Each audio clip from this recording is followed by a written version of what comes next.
Tony Blair, it looks as if we're slowly starting to emerge from lockdown now, baby steps. Does it surprise you that we don't yet have a national contact tracing system up and running? Well, I think we've got to get one up and running really fast. I mean, it doesn't need to be there until you really start to open up, but we are starting now, so it's got to happen very soon. But I think it needs to be part of what I call a national containment infrastructure, in which you've got your testing at scale, and with the ability, the moment people are notice their symptoms, to get tested. You've got to have the ability to track and trace, and you need the right number of volunteers in order to do that. You need the right tracing app. I think we got some things right. We managed then to increase testing capacity significantly. We've done an excellent job in investing in our own potential vaccines here in this country. You know, we have some very capable people in NHSX, which is looking after the technology side of this. But I still haven't seen what I would like to see. If I was back in government today, I would have someone putting in place that comprehensive containment structure.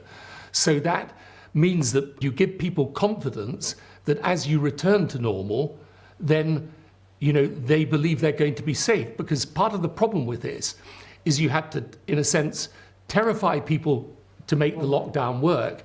And now you're in this position where you have to pivot to somewhat unterrifying them, frankly, to get them back. You're setting out a gold standard for containment, which is frankly unrealistic. You're talking about upping testing capacity to 1 million a day. We're not going to do that. Well, you can do that if you develop over time. If you develop the ability to do at-home testing, you could do that. Every person in the country is going to want to know what their status is in relation to this disease. Have they had it? Are they safe to go out? People will want to know. But not just once, every week, presumably. Well, you will. If you get the capability of doing this at scale, then you may have to do it, yes, regularly with people. But tell me the way out of it otherwise. Do you understand why we stopped track and trace on March the 12th? I mean, presumably we followed the science on that. Do you understand? I'm not sure. A lot of these judgments are presented as science, and they're not really. They're political judgments that you can base on certain scientific evidence or facts. But I think track and trace, I can't see how you get people back to work without it. The realistic position is we're going to be living with this disease. You know, it's not a question of whether we eliminate it through lockdown. We're not going to eliminate it. We're going to live with it until there's a vaccine. The current death tolls appear to cluster around Brazil, Russia, the UK, the US at the top end. Now, some have drawn comparisons between populist governments and higher numbers. Do you think that's a cheap shot, or do you think there is something in that? I think those who got onto this early definitely have done better. Did we? No, I think most people in government would accept that we didn't get onto it fast enough. But, you know, when you break it down country by country, it's not always clear what the reasons are as to why one country's been hit worse than another. But for sure, you know, those that put in place quick, for example, tracking and tracing and testing, those that took the right measures at the right time, you know, they've fared better. Do you feel now confident we're on the right track? I'm not 100% confident. Look, whenever I speak about this, I say this is the toughest thing I've ever come across in government. It's a huge challenge. I have every sympathy for the people doing it. But I think the truth is we were too slow to lock down. You know, I still don't think we've grasped the point that if you think ahead, for example, if you take international travel, which you're going to have to start again. I mean, an economy like ours can't be without international connection for long.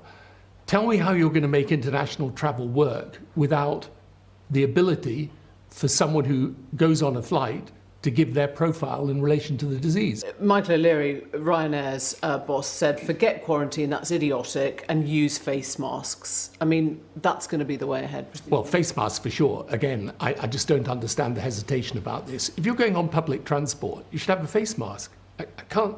I can't see why you wouldn't want to do that, both for the impact it can have, and no one's suggesting, by the way, it's a complete guarantee, but it has some impact, but also it gives people confidence. The government wants to reopen schools as soon as possible. Are they right to say that children's education at this point is more important than the wider health risks?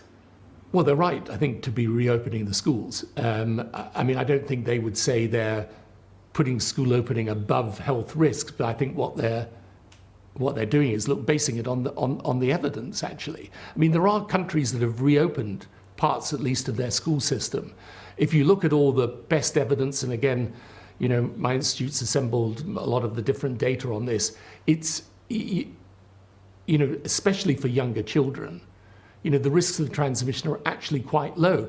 And the most important thing, which is what David Blunkett and other people have been saying recently, is you've got to get kids back into school because, you know, let's be clear, the private schools will have been educating their children throughout this.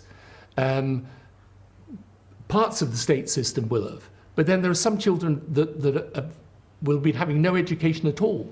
And then there are other kids, particularly the poorer kids, who need to go to school for nutritional reasons. So you've got to get the schools back. The government has told us there will be no delay to the Brexit transition despite COVID-19. They're even, we understand, increasing planning for no-deal Brexit.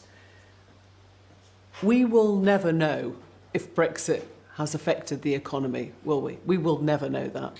Well, we know it if we do a no-deal Brexit, because you'll be able to get a pretty clear reading on that, I would have thought, quite quickly. Look, I don't... Not if it's hidden behind whatever crisis COVID lands us with. Maybe, but I still think you'll have a pretty good idea, because it's going to be, that's going over the cliff, right? One day you're in the trading system of the EU, and the next day you're out of it. The question is it practically feasible? I would doubt it is, frankly, but let's wait and see about that. But what I would urge the government to do is to, in the end, take an interest, take a position based on the interests of the country and not on whether you're a Brexiteer or you're not a Brexiteer.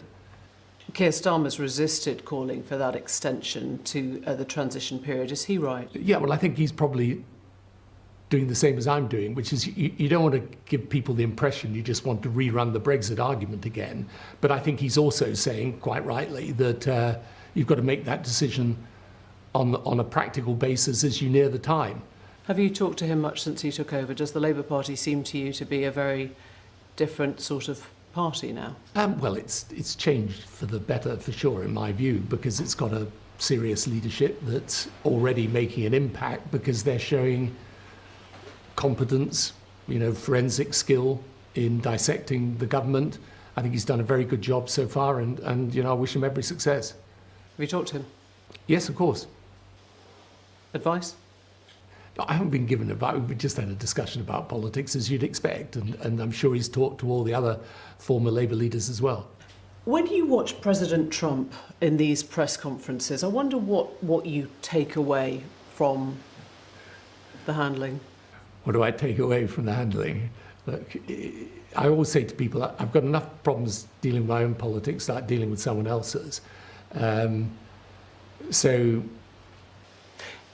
it's not just someone else's, it's a world leader. We're now looking at what will be the new relationship between America and China, presumably, and what that means, whether we should be more wary of China going forward. Yeah, no, and that's right. And the absence of global leadership, which you would most normally expect from the US, has been shocking to me throughout this. Of course, China's got real questions to answer. Don't misunderstand me. They do. But we need to make sure that we don't end up with China just used as a, you know, as a sort of political issue between political parties, and where, you know, the competition is who's more anti-China than the next person, because given the degree of interdependence there is in the world today, we've also got to work with China. China, you know, it's a country of 1.3, 1.4 billion people. It's the world power other than America. It's going to be like that for the future. It should be like that, because they deserve to be like that, a country of that size and weight. But we've got to make sure that we have the relationship governed, not in just a piecemeal way, but as I say, by what I will call a strategic approach that recognizes there will be areas where you confront, areas where you compete, and there should be areas where you cooperate. How have you been in lockdown? Have you learnt anything new about the things that you value more, or the things that you want to change, or the things that you'll never want to pick up again after this? It's been easier to do things remotely than I anticipated. You actually, in some ways, your kind of productivity actually goes up. But having said that, no, I quite like lockdown too. I think people need the social interaction of the workplace and so on. So in work terms, I think that's been the biggest lesson. And personally, it's just been great not travelling. Tony Blair, thank you very much. Thank you.